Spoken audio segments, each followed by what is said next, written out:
O Caminho Infinito, de Joel Salom Goldsmith. Capítulo 3. O Cristo. Uma antiga escritura revela: é difícil de se entender. Doando nosso pão, nos tornamos mais fortes.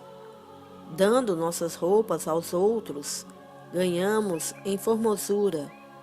Fundando moradas de pureza e verdade, adquirimos grandes tesouros. Abraão, pai dos hebreus, baseou a prosperidade do seu povo na ideia do dízimo, doar 1/10 dos ganhos para propósitos espirituais e caritativos, sem pensar em retorno ou recompensa. A imortalidade se pode alcançar apenas pela prática contínua de atos de benevolência, e a perfeição se obtém pela compaixão e pela caridade. Quanto maior o degrau de amor altruísta que galgamos, mais nos aproximamos da compreensão do eu universal como nosso ser real. O sentido pessoal de eu está ocupado em ter, em obter, em desejar, em conseguir e acumular, enquanto nosso eu verdadeiro está empenhado em dar, conceder, repartir e abençoar. O sentido pessoal de eu representa a corporificação de todas as nossas experiências humanas, muitas das quais limitadas e indesejáveis. O eu verdadeiro corporifica as ideias e atividades infinitas, espirituais, que se manifestam continuamente, sem limites ou restrições. O pequeno eu preocupa-se basicamente com seus problemas pessoais e seus negócios, dilatando seus limites para incluir neles seus parentes próximos e seus amigos. O sentido pessoal, muitas vezes, avança além, envolvendo-se em trabalhos caridosos e de assistência comunitária, mas quando analisamos seus motivos, percebemos tratar-se de ação governada pelo próprio sentido pessoal. O eu verdadeiro alimenta sua vida do centro do seu próprio ser, abençoando todos os que dele se aproximam. É reconhecido pelo seu altruísmo e desinteresse, por não buscar o reconhecimento, a recompensa ou qualquer engrandecimento pessoal. Não se trata de uma entidade sem vigor ou de um boneco que possa ser manipulado pelos mortais. De fato, não pode nunca ser visto nem compreendido pelos mortais. Recordo-me de 2 belos exemplos que, em quadros comoventes, revelam as diferenças entre o pequeno eu pessoal e o eu imortal. Siddhartha, que abandonara o lar e a família em busca da verdade, recebeu por fim a iluminação, tornando-se o Buda, o iluminado, ou, poderíamos dizer, o Cristo do seu tempo. Seu pai, grande rei, sentindo a morte se aproximar e desejando rever o filho, mandou procurá-lo, pedindo que retornasse. Ao rever o filho, percebeu que o perdera, em sentido pessoal de pai e filho, mas assim mesmo tentou reconquistá-lo. Disse o rei: eu te daria meu reino, mas, se o fizesse, teria para ti o mesmo valor da cinza. Buda respondeu-lhe: sei que o coração do rei transborda de amor, mas deixe que os laços do amor que te prendem ao filho que perdeste enlacem igualmente todos os teus súditos. Assim, em lugar de Siddhartha, receberás algo muito maior. Receberás o iluminado, o mestre da verdade, o pregador da retidão e ainda a paz de Deus em teu coração. O outro exemplo diz respeito ao grande mestre.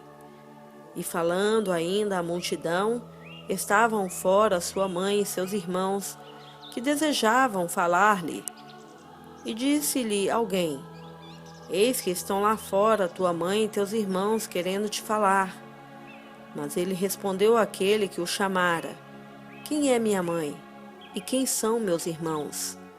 E abrindo seus braços, apontando seus discípulos, disse: Pois qualquer um que faça a vontade do meu Pai que está no céu, este é minha mãe, minha irmã e meu irmão. À medida que nos tornamos espiritualmente iluminados, somos procurados por aqueles que buscam se libertar de diversas formas de trevas materiais, da doença, do pecado, do medo, da limitação, da agitação e da ignorância. E nós podemos defrontar essas necessidades impersonalizando tanto o bem como o mal e compreendendo que a harmonia é uma atividade e uma qualidade da alma que se expressa universal e individualmente.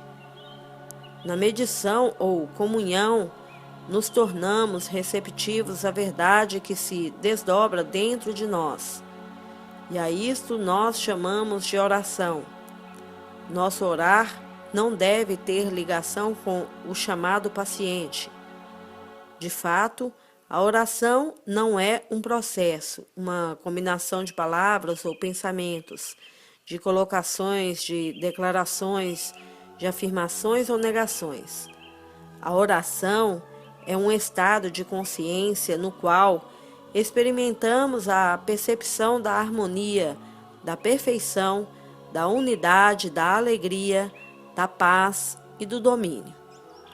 Com frequência, a meditação ou comunhão traz ao indivíduo alguma verdade específica, e esta verdade aparece externamente como fruto de sua própria conscientização do ser real. Foi revelado, vezes incontáveis, que o talento, habilidade, educação e a experiência de cada indivíduo são de fato a consciência que se desdobra em caminhos individuais. Como artista, músico, vendedor, homem de negócios ou ator. Segue-se disso a consciência, que expressa a si mesma, nunca está sem oportunidade, reconhecimento e aceitação. Assim, não pode haver dom sem reconhecimento, um talento ou habilidade sem expressão, um esforço sem recompensa, uma vez que todos os esforços e ações são consciência expressando suas infinitas capacidades e possibilidades. Desta mesma maneira, já foi revelado que há apenas uma vida e que esta única vida nunca está sujeita ao perigo de doença, de acidente ou morte. Esta vida é a vida do ser individual. Nunca é necessário tratar diretamente uma pessoa ou um animal, mas estar sempre alerta para nunca aceitar a ideia ou sugestão de qualquer outra presença, poder ou atividade que não a única vida, a única lei, a única alma. O viver constantemente nesta consciência do bem, da harmonia, dissipará a ilusão dos sentidos, quer se manifeste como pessoa doente ou pecadora. O simples declarar ou afirmar constante desta verdade nos seria de bem pouca valia, enquanto sua conscientização ou sentimento se nos manifestará como cura, como modificação, como renovação e até mesmo como ressurreição. Recentemente, escrevi a um amigo por ocasião de seu aniversário e creio que ele gostaria que eu compartilhasse com vocês as ideias que me ocorreram no caso. Quanto aos votos de aniversário, eu apenas gostaria que não tivesse qualquer aniversário, de modo que se lhe tornasse familiar a ideia de continuidade da existência consciente, sem parada ou interrupção, a conscientização do desenvolvimento progressivo. Na verdade, não há interrupção na continuidade da consciência que desenvolve, nem pode consciência deixar de estar cônscia do corpo, assim como você jamais perde a consciência musical ou artística, ou qualquer outro talento que porventura possua. A consciência se desdobra de dentro para fora de uma fonte ilimitada, da infinitude do seu ser, para a percepção individual de si mesma, em infinitas variedades, formas e expressões. A morte é a crença de que a consciência perde a percepção do seu corpo. A imortalidade é a compreensão da verdade de que a consciência está eternamente ciente de sua própria identidade, corpo, forma ou expressão. A consciência, cônscia do seu infinito ser e corpo eterno, é a imortalidade atingida no aqui e agora. A percepção da consciência da manutenção de sua própria identidade e forma é a vida eterna. A percepção da consciência que se desdobra eternamente nas formas individuais da criação ou manifestação é a imortalidade demonstrada aqui e agora, entre aspas. Esta consciência é você, fecha aspas. A consciência espiritual é o abandono do esforço pessoal na realização de que a harmonia é algo que já é.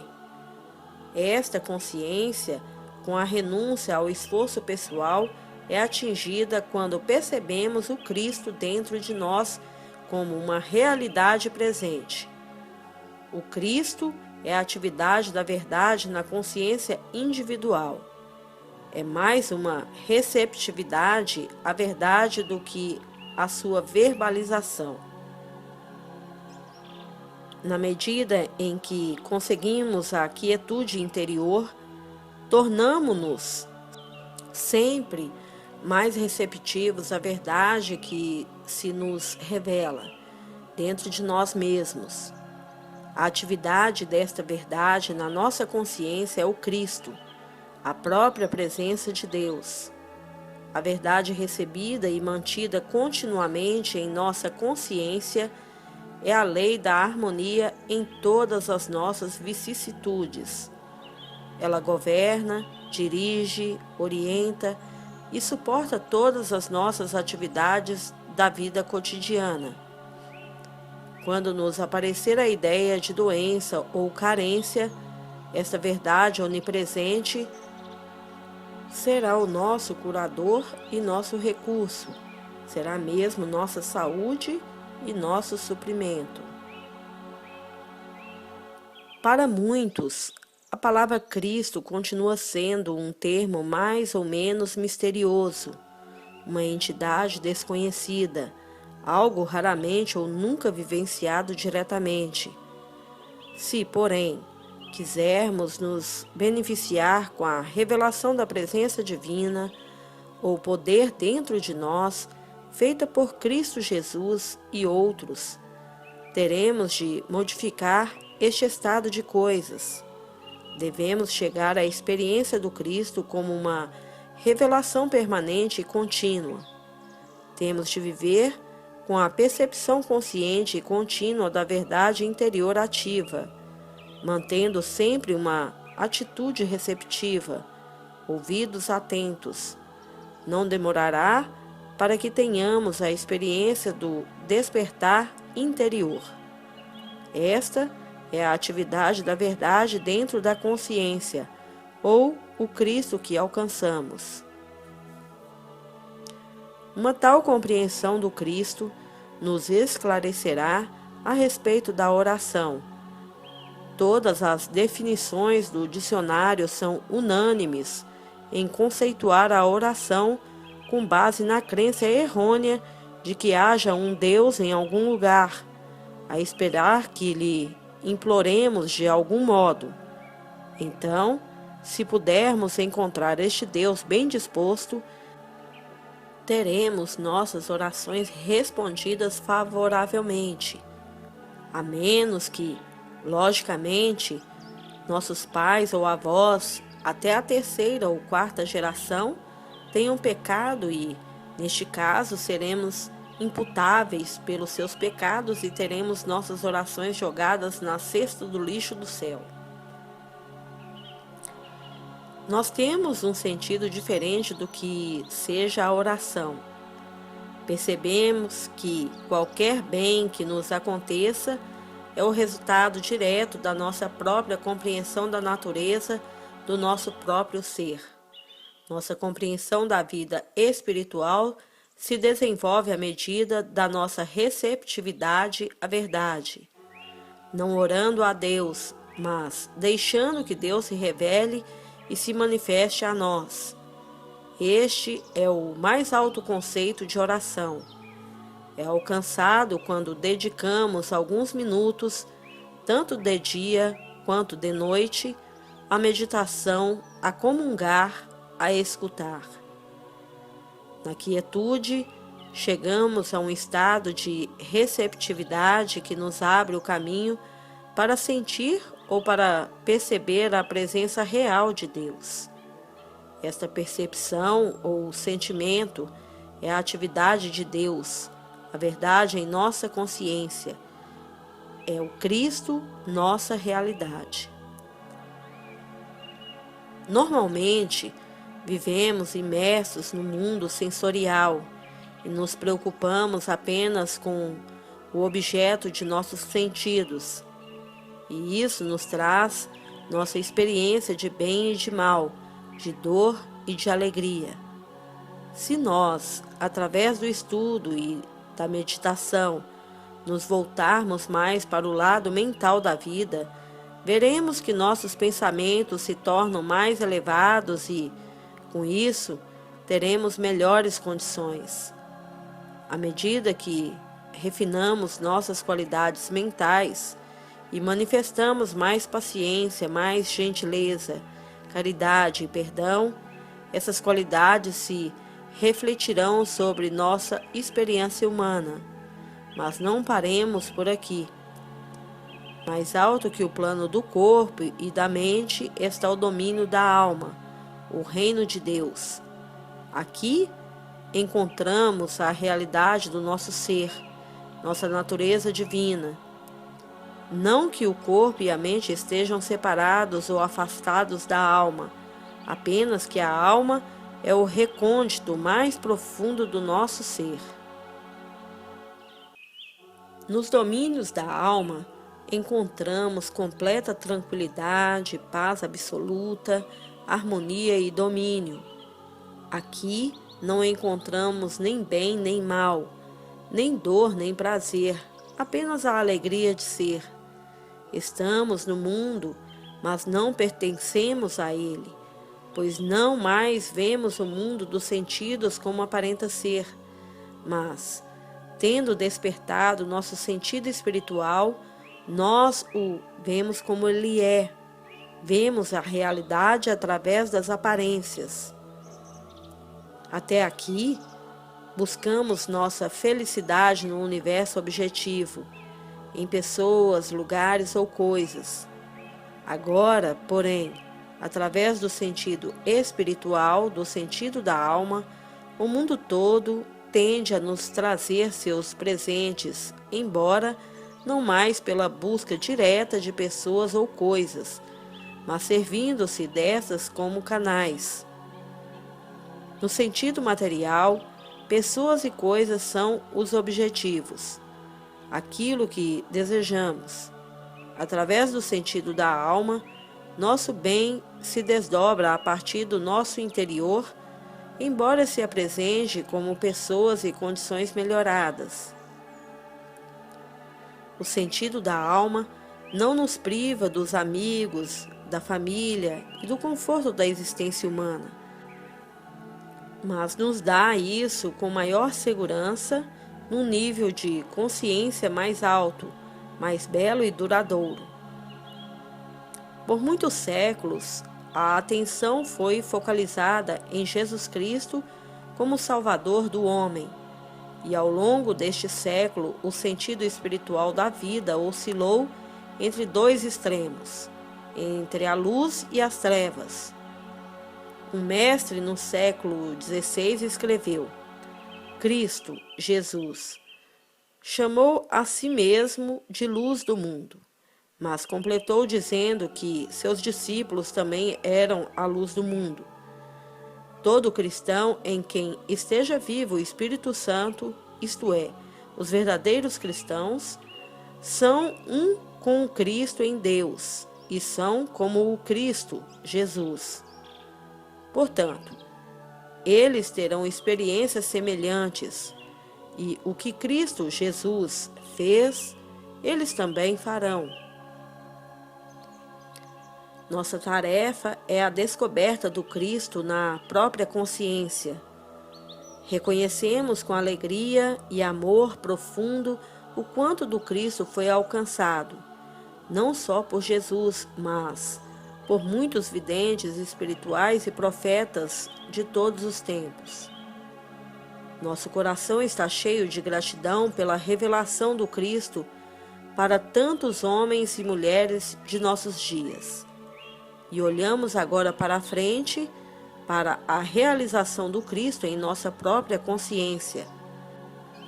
Entre aspas, o reino de Deus está em vós. E aquele que o procura fora de si mesmo, nunca o encontrará, pois fora de si mesmo ninguém pode ver ou achar Deus, pois aquele que procura Deus, em verdade já o tem. Fecha aspas. Temos de compreender a palavra consciência, pois só podemos comprovar aquilo de que estamos conscientes. Como estamos em termos de consciência? Somos ainda mortais? Ou já renunciamos à nossa individualidade material e reconhecemos ser o Cristo, a plenitude, a presença de Deus? Algum dia teremos de abandonar o esforço para tudo conseguir e reconhecer a nós mesmos como sendo o eterno doador em ação. Temos de alimentar 5.000 pessoas sem ter a preocupação de onde virá o alimento. A multidão pode ser alimentada pela nossa cristicidade. E onde estaria, pois, a carência, a não ser na crença de que somos apenas humanos? Temos de nos livrar desta crença e proclamar nossa verdadeira identidade. Quando nos deparamos com pessoas ou circunstâncias que têm aparência de mortalidade, devemos reconhecer, entre aspas, Tu és o Cristo, o Filho de Deus vivo, fecha aspas. E aquilo que nos aparece como mortal é ilusão, é nada.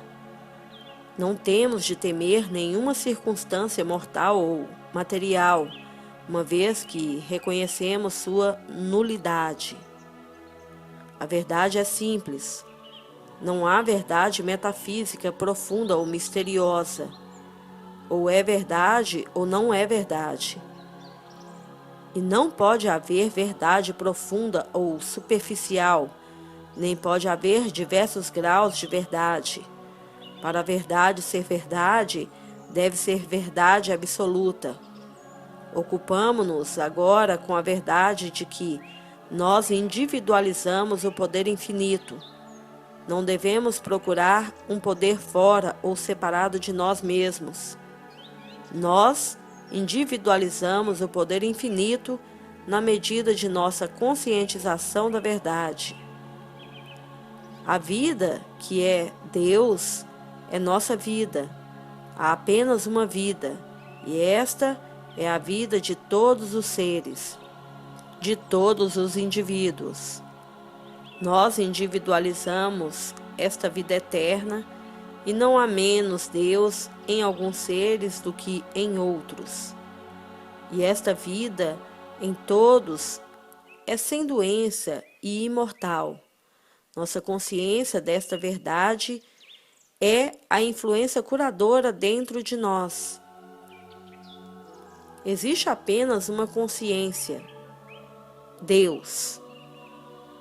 Em nós se individualiza esta consciência onipotente e onisciente.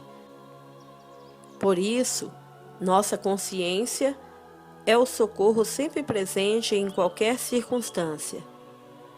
Por esta razão, não oramos ou buscamos a um ser longínquo, mas percebemos a onipresença da divina consciência como nossa consciência e deixamos que o aparente problema se vá.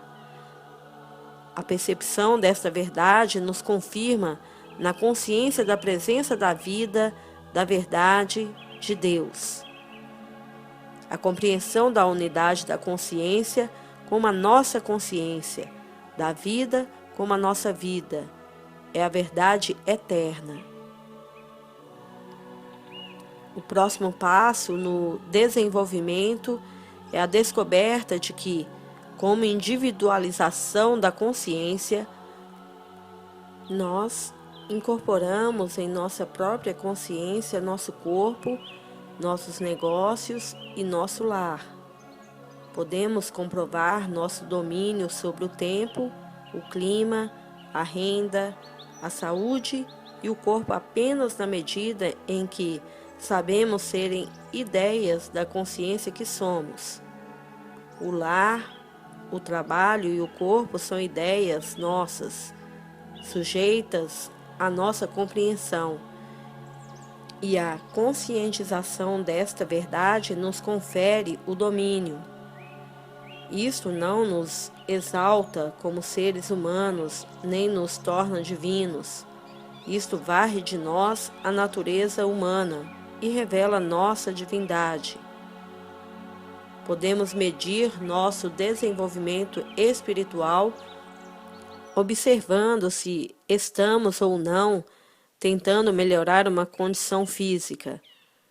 Temos de lembrar que a vida orgânica do homem, do animal ou da planta não é a vida, Deus, e sim conceitos humanos e limitados da vida real. Assim, qualquer tentativa de curar, mudar ou corrigir o universo físico é uma evidência de que não temos desenvolvido o suficiente a consciência espiritual. A Cristo-consciência reconhece que toda a vida é Deus, mas percebe que aquilo que nos aparece como visão ou som materiais não é a vida, mas mera ilusão ou um falso sentido de existência. A consciência espiritual distingue a vida que é real. Já que não podemos resolver um problema em seu próprio nível, temos de subir além das aparências para trazer às claras a harmonia do ser. Aquilo que recai sob os 5 sentidos não é a realidade das coisas. Assim, não podemos julgá-las neste nível. Deixando de lado as aparências, damos as costas ao quadro que se apresenta aos nossos sentidos e começamos a ter consciência da realidade, daquilo que é eterno.